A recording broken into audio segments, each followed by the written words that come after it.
Magandang umaga po mga kabarangay. Narito po ako sa aking dampa dito sa may silangan at nilinis ko po itong aking kapaligiran. Ayan po at ayos na po ulit.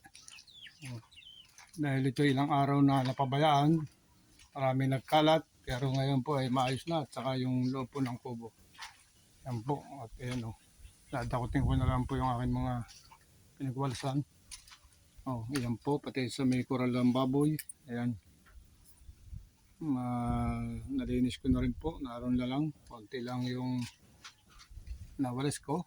At ito naman, ang aking pong bagong tanim na pitsayan. Ito po ngayon ay pa 12 days na. Ayan po. At maganda na naman po ang bulas ng aking tanim na petsay. Sana kaawaan po ito na uli ng Panginoon at matapat uli sa magandang presyo. Kaya sa Diyos ang karangalan at ang kapurihan magpakailanman. Salamat po.